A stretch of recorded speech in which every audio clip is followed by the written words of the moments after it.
जय हिंद दोस्तों, नमस्कार। कैसे हो आप सब लोग? आशा करता हूँ बहुत अच्छे होंगे और मैं विष्णु आपका हार्दिक स्वागत करता हूँ। जैसा कि आप लोगों को पता है, इंडियन पॉलिटी का फाउंडेशन बैच हमने स्टार्ट किया है और ये आज दूसरा क्लास है। इससे पहले हमने ऐतिहासिक पृष्ठभूमि के बारे में जाना, हिस्टोरिकल बैकग्राउंड के बारे में जाना, कैसे एक ईस्ट इंडिया कंपनी, छोटी सी कंपनी भारत पर आई और भारत पर राज किया था, कैसे भारत को गुलाम बनाया था। यानी पिछली क्लास में बहुत शानदार तरीके से जाना था। उसके बाद मैंने ये भी बताया था कि क्यों हमको रेगुलेटिंग एक्ट लाना पड़ा था, क्यों रेगुलेटिंग शब्द का इस्तेमाल किया गया था, हमने बहुत शानदार तरीके से जाना। और मैंने आपको दो तीन बातें और बता देता हूं। ये जो कंटेंट है, आप अगर किसी भी एग्जाम की तैयारी कर रहे हो, कोई भी ए टू जेड, आप उसमें से एक टॉपिक पढ़िएगा जो आपके पास नोट्स है या जो भी बुक है उससे एक टॉपिक पढ़िए, उसके बाद वही टॉपिक मुझसे पढ़िए, आपको अंतर मिलेगा और शानदार तरीके से मैं आपको बताऊंगा। दूसरा, ये जो पीडीएफ है ये प्रोवाइड भी हम आपको कराएंगे। टेलीग्राम चैनल है जीएस बाई विष्णु सर, उसको ज्वाइन कर लेना। उसमें मैंने इंडियन पॉलिटी का संपूर्ण नोट्स भी डाला हुआ है, टाइपिंग वाला, इंग्लिश और हिंदी दोनों माध्यम में, और बहुत सारा कंटेंट मैंने अपने टेलीग्राम चैनल पर डाल रखा है, तो वहां से उसको एंजॉय ले सकते हो, वहां से डाउनलोड करके अपनी तैयारी को दुरुस्त कर सकते हो। तो आज को हम देखते हैं। मैंने कहा था पिछली क्लास में कि कंपनी का शासन और क्राउन का शासन 1947 तक क्राउन का शासन चला है, 58 से 47 तक, और 1773 से 1858 तक कंपनी का शासन चला है। तो हम आज देखने वाले कि कंपनी के शासन में हमको कौन कौन से एक्ट और चार्टर एक्ट पढ़ने पड़ेंगे। चार्टर एक्ट या एक्ट हमको क्यों लाना पड़ा। मान लेते हैं गांव पर आपने कब्जा कर दिया, और गांव पे कब्जा आप कब तक करते रहोगे? कभी ना कभी तो नियम कानून बनाने पड़ेंगे। अगर नियम कानून नहीं बनाओगे तो वहां के लोग विद्रोह कर देंगे, और जब वहां के लोग विद्रोह कर देंगे तो हमें वहां से भागना पड़ेगा। तो ईस्ट इंडिया कंपनी जो ब्रिटेन में बैठे हुए थे, उनको ये लग रहा था कि यहाँ से हमको भागना पड़ जाएगा, क्योंकि स्थिति बहुत खराब थी। 1765 से और 1772 तक बहुत ही ज्यादा लूटपाट हुआ था बंगाल में, बहुत ही अधिक मात्रा में। और बीच में मैंने कहा था, पिछली क्लास में बताया था कि अकाल भी पड़ा था 1770 के आसपास। इस स्थिति में ऐसा लग रहा था कि ईस्ट इंडिया कंपनी वहां से भाग आएगी। तो इन्होंने कहा था कि इसको रेगुलेट करने के लिए, रेगुलेटिंग करने के लिए, या इसको विनियमित रूप से नियंत्रण करने के लिए हमको व्यापारिक से प्रशासन की ओर बढ़ना पड़ेगा। हमको कुछ चीजें इनको देनी पड़ेंगी।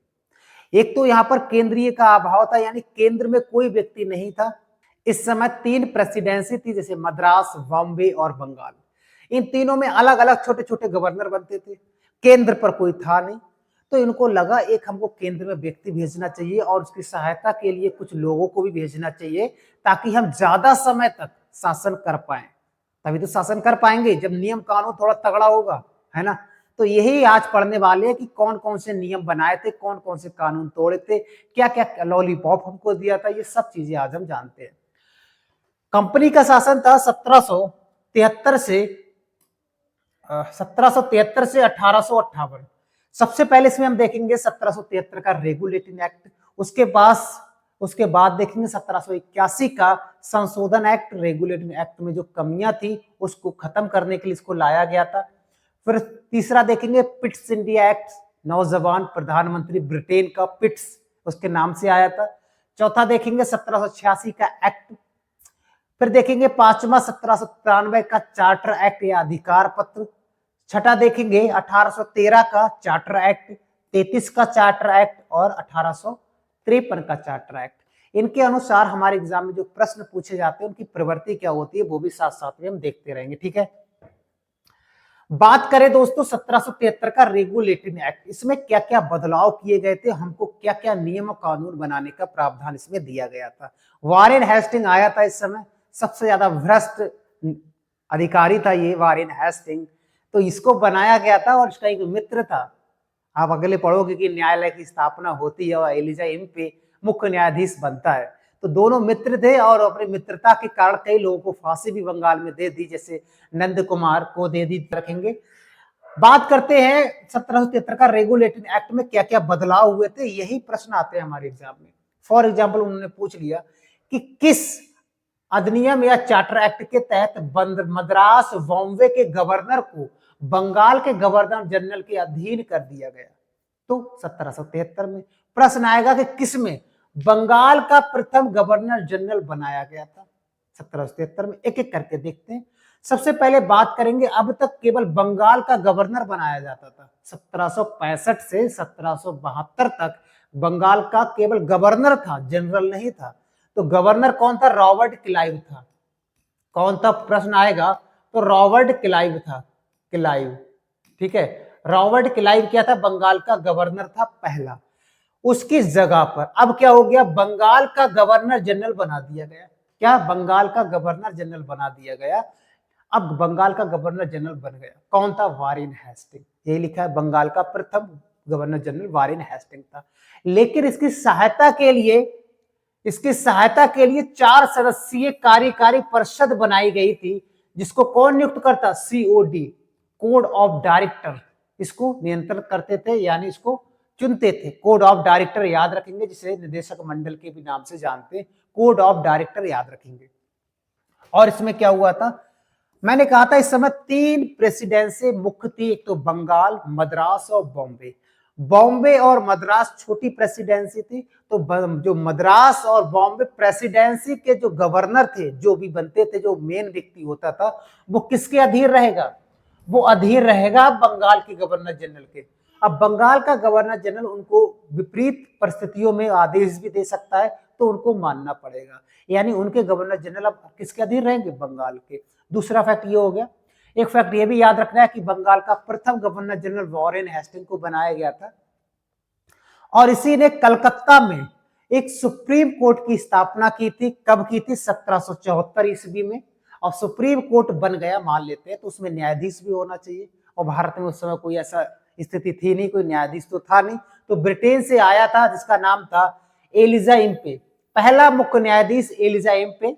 और मैंने कहा था ये वारेन हेस्टिंग का एक बहुत ही प्यारा सा मित्र था।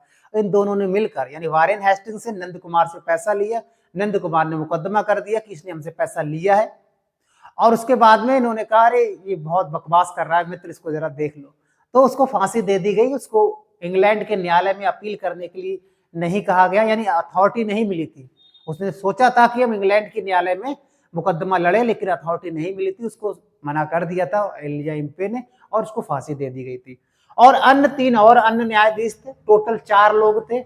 एक एलिजा इम्पे था, 3 अन्य लोग थे। 3 का नाम क्या है? एक का नाम है चैम्बर्स, एक का नाम है हाइड, और तीसरे का नाम है ले मेत्रे। ये 3 लोग अन्य न्यायाधीश थे। लेकिन न्यायाधीश तो ये थे। अब ये ब्रिटेन में जो कानून था उसके अकॉर्डिंग यहाँ पर सजा देते थे, उसी के अकॉर्डिंग मुकदमा लड़ते थे, उसी के अकॉर्डिंग फैसला सुनाते थे। तो इससे विद्रोह हो गया। क्यों? क्योंकि जो हिंदू मुस्लिम समुदाय के लोग थे, उनके पर्सनल लॉ में इन्होंने हस्तक्षेप कर दिया अपने हिसाब से। जो इंग्लैंड में चल रहा था उसी के हिसाब से यहाँ पर फैसला सुनाने लगे, तो यहाँ पर प्रॉब्लम हो गई। और जो कोलकाता में सुप्रीम कोर्ट तो बना दिया, लेकिन इसकी शक्तियों को बताया ही नहीं, इसकी कितनी पावर रहेगी, कहां कहां के लोगों को न्याय दे सकते हैं, ब्रिटिश अधिकारी इसमें शामिल होंगे या नहीं होंगे। जो कार्यपालिका, आगे आप पढ़ोगे, कार्यपालिका और न्यायपालिका में टकराव हो जाता है। ये सारी बातें, इसकी कोई सीमा नहीं तय की थी, इसलिए टकराव की स्थिति ज्यादा थी। तभी आप देखोगे 1781 में संशोधन वाला एक्ट आता है, याद रखेंगे। उसके बाद इसमें क्या हुआ था?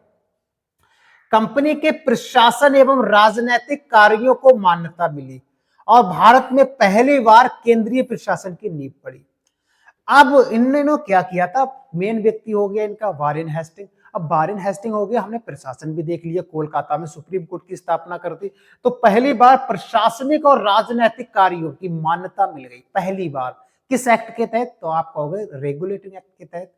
और इसमें पहली बार भारत में अभी तक केंद्रीय प्रशासन की नींव पड़ी, पहली बार। अभी तक केंद्र का कोई मतलब ही नहीं था। जब से बक्सर का युद्ध 1765 से जो क्लाइव आ रहा था, वो लूटपाट में माहिर था और लूटपाट कर रहा था, और भी अधिकारी लूटपाट कर रहे थे। लेकिन पहली बार इन्होंने केंद्रीय प्रशासन की नींव डाली थी, क्योंकि जो वारेन हेस्टिंग था ये केंद्र में एक प्रकार से बैठा था। ये अब गवर्नर नहीं रहा, गवर्नर जनरल है, गवर्नर जनरल है। ये फैक्ट यहां से याद रखने। और भी से कुछ और फैक्ट हैं जो आपको और याद रखने।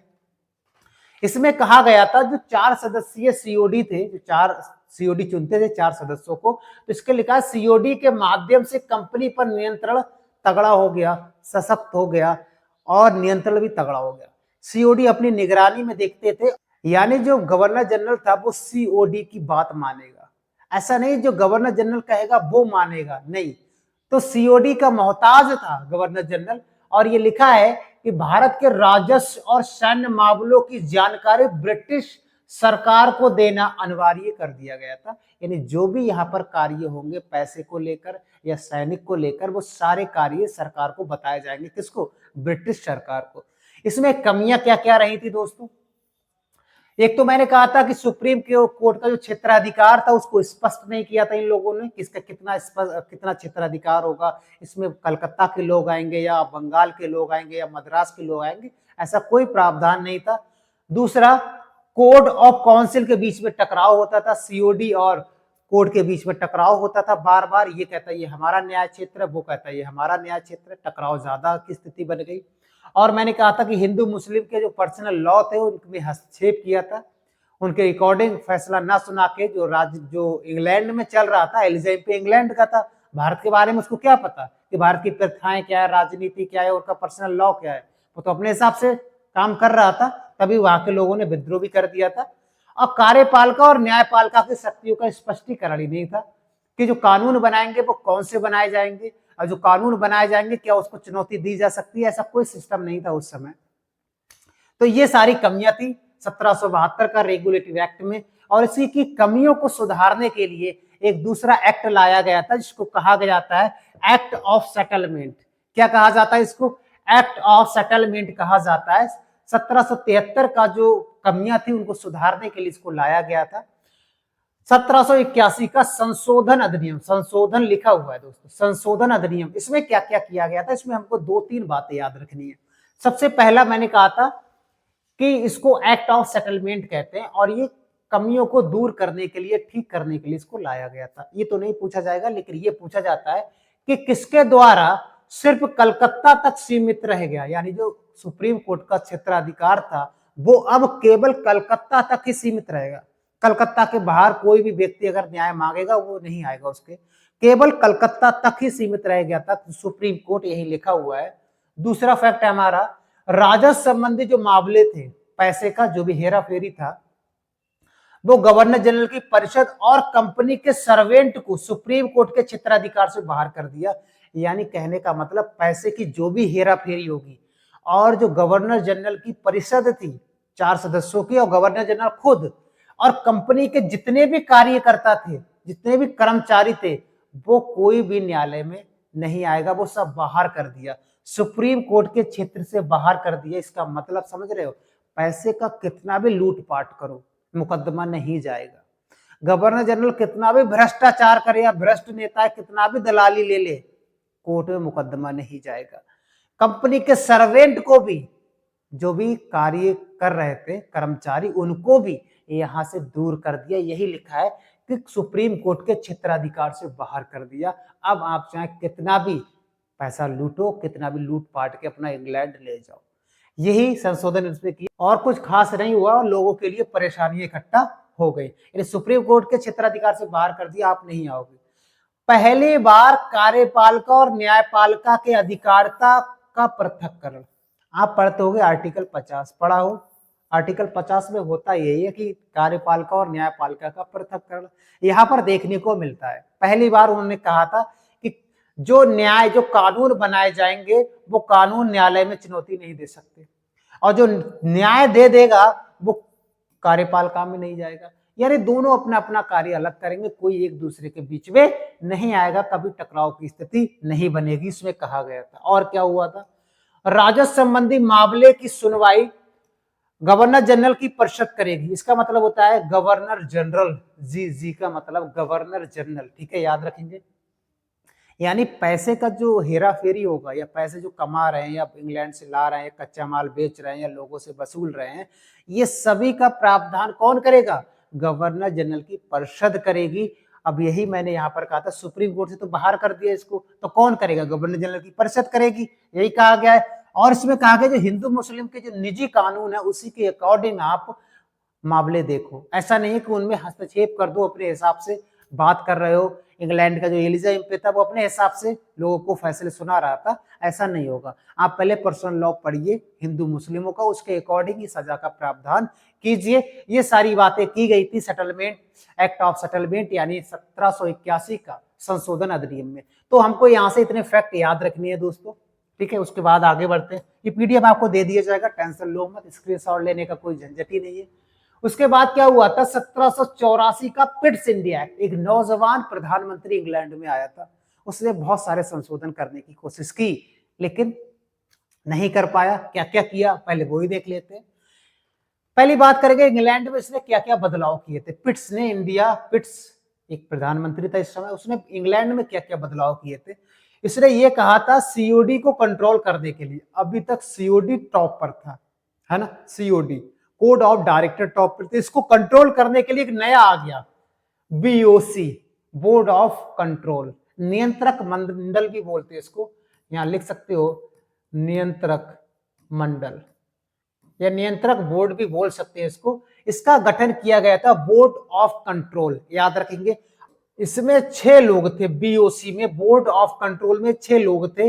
एक वित्त मंत्री था, एक राज्य सचिव था और एक प्रीवी काउंसिल के 4 मेंबर थे। टोटल 6 लोग थे। और जो वित्त मंत्री, राज्य सचिव वगैरह ये कहाँ रहते थे, ये इंग्लैंड से काम करते थे, याद रखेंगे।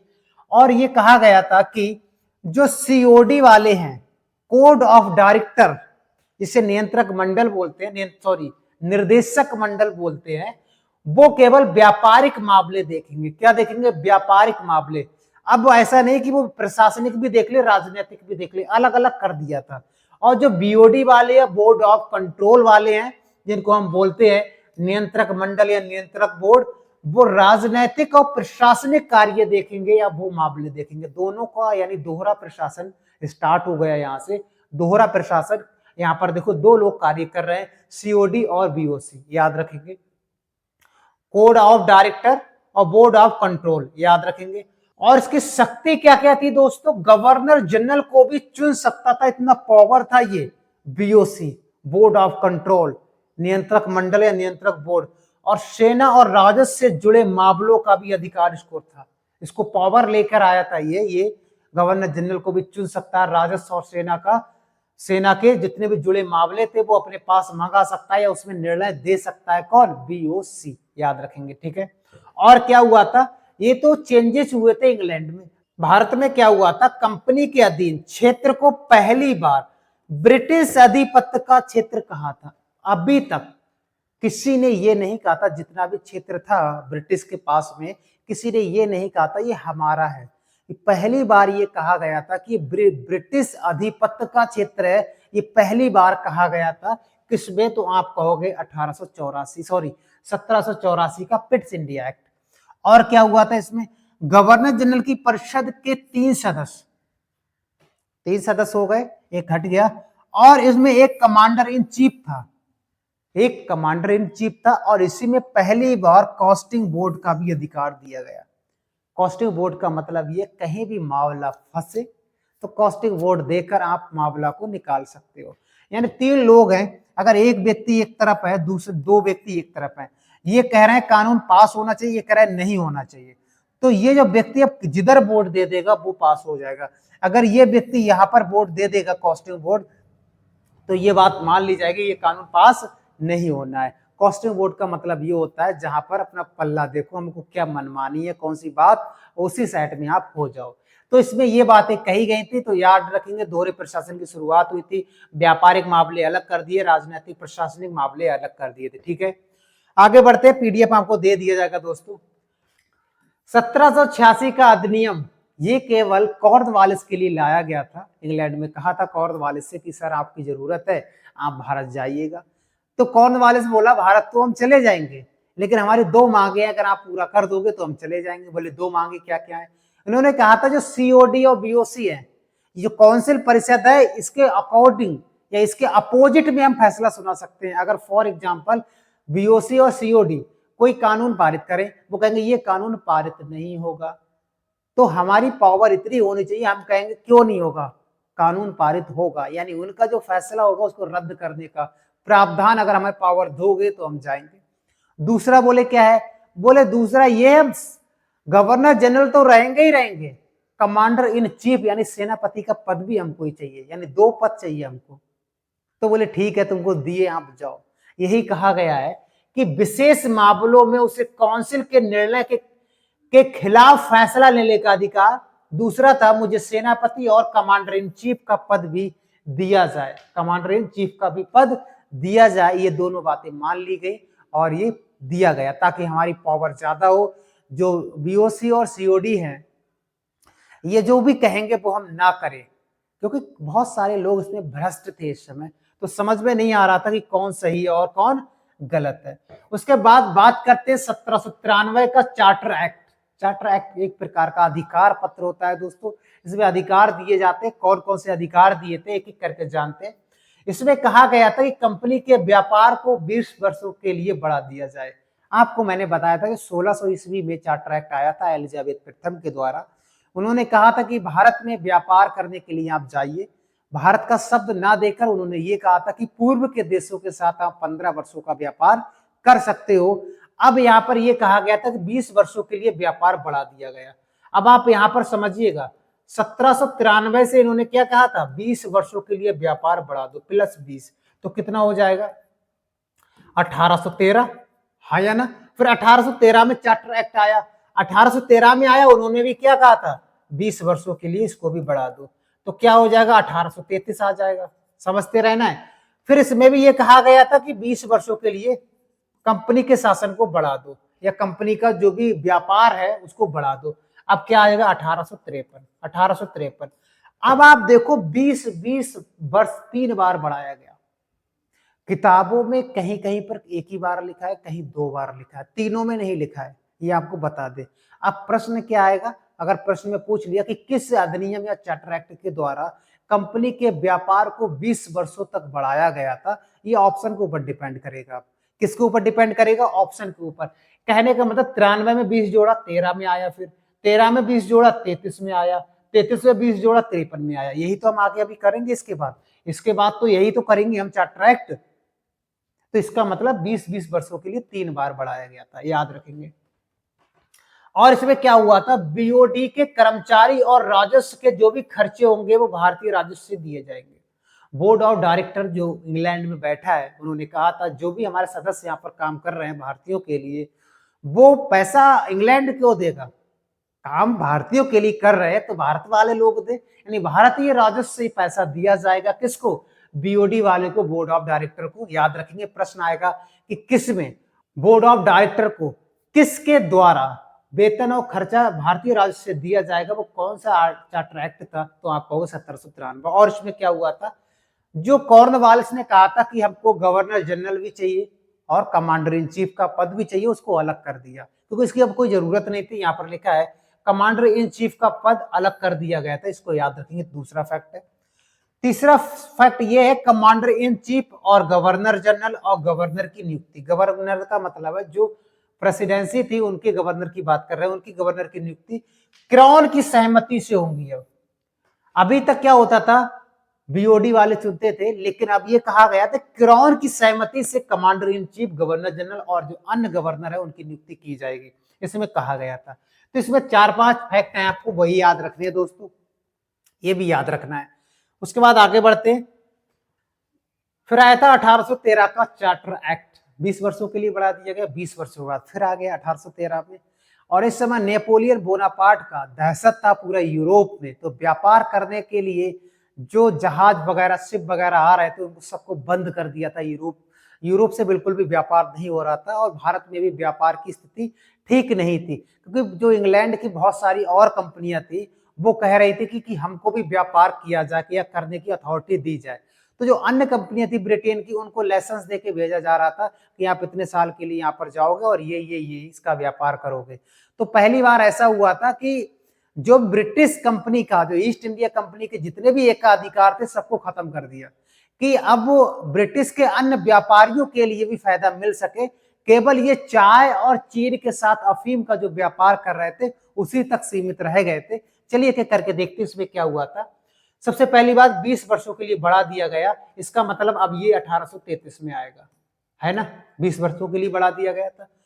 कंपनी के जो अधिकार था वो चाय और चीन के साथ जो अफीम का व्यापार था वही एकाधिकार बना रहा, बाकी सब खत्म कर दिया। क्योंकि जो ब्रिटेन के अन्य व्यापारी थे उनके लिए खुला रास्ता छोड़ दिया, खुले जाओ आराम से व्यापार करो, तभी इसका सारा एकाधिकार खत्म हो जाएगा।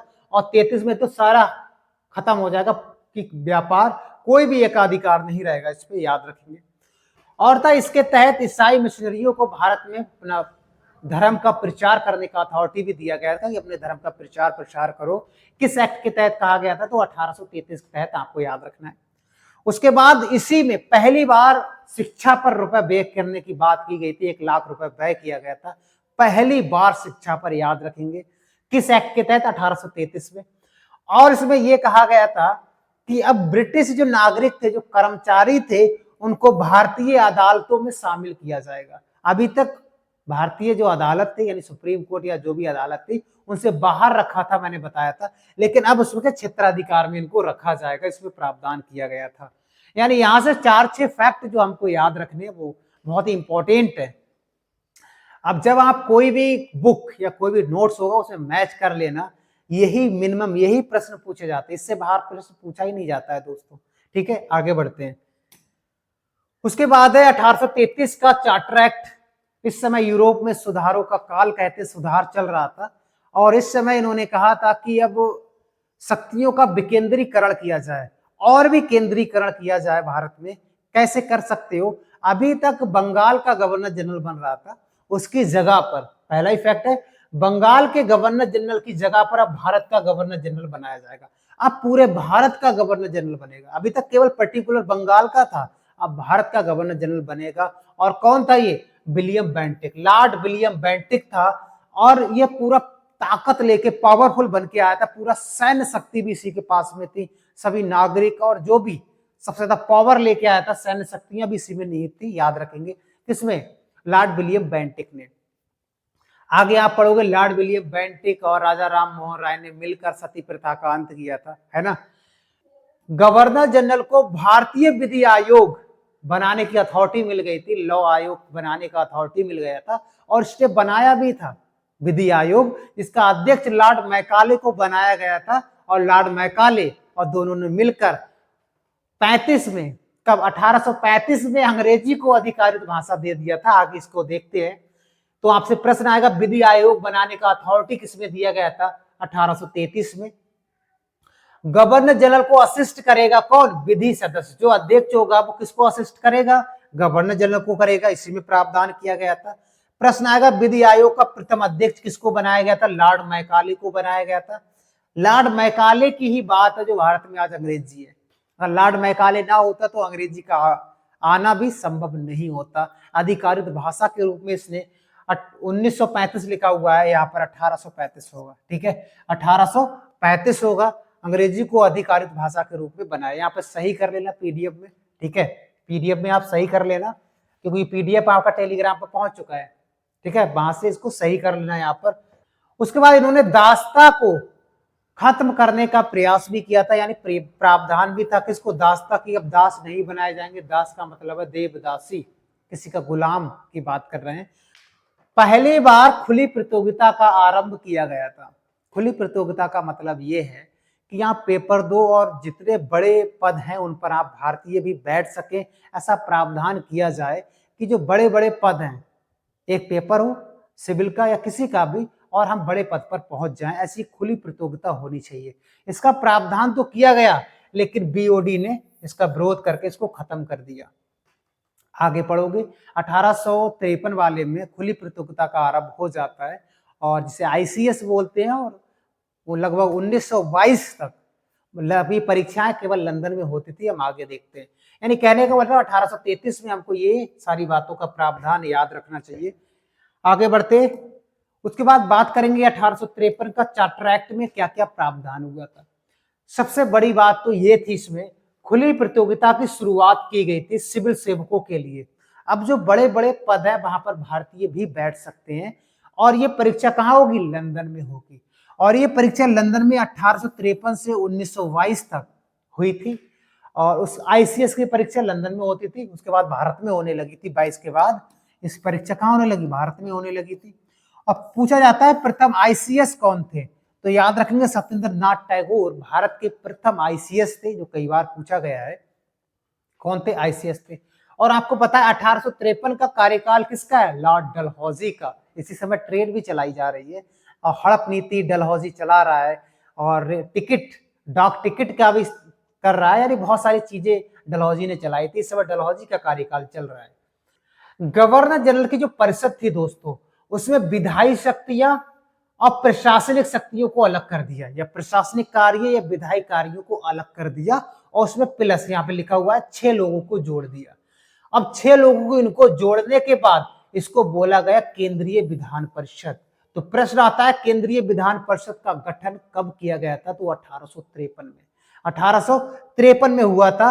अब ये जब कार्य करने लगी, विधान परिषद है तो कार्य करेगी, तो ये छोटी शाखा के रूप में, हम ये भी कहते हैं छोटी संसद के रूप में ये काम करना इसने शुरू कर दिया। तो याद रखेंगे, कभी पूछा जाए कि केवल विधान परिषद का गठन कब हुआ, या केंद्रीय विधान परिषद का गठन कब हुआ, या शाही विधान परिषद का गठन कब हुआ, तो याद रखेंगे 1853 में हुआ था, याद रखेंगे। और इसी में यह कहा गया था किसी के आधार पर, नस्ल, लिंग, जाति, धर्म के आधार पर आपको भेदभाव नहीं किया जाएगा।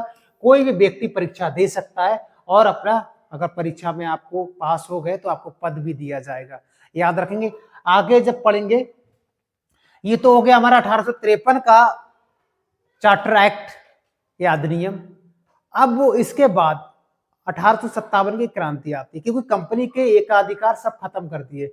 1833 में कंपनी के सारे अधिकार खत्म कर दिए। एक फैक्ट आप और लिख लेना, 1833 में कंपनी के सभी अधिकार समाप्त कर दिए। एक फैक्ट लिख लेना, कंपनी के सभी एकाधिकार को खत्म कर दिया गया। चाहे चीन का था ना, वो भी खत्म कर दिया गया था। इसमें एक नोट कर लेना फैक्ट आप। उसके बाद में अब हम आगे पढ़ेंगे 1858 से 1947 तक। अब ये कार्यकाल सम्राट या क्राउन के पास में रहेगा। अभी तक हमने ये देखा ईस्ट इंडिया कंपनी के पास में ये पूरा कार्यकाल था, 1773 से और 1853 तक।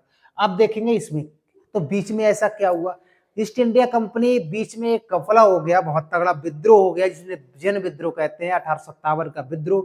उस विद्रोह के बाद क्राउन ने कहा अब आपकी बस की बात नहीं है, अब आप पैसा करो, आप यहाँ से निकलो, हमें यहाँ का शासन देखेंगे, राजकाज हम देखेंगे, अपने हिसाब से कानून पारित करेंगे।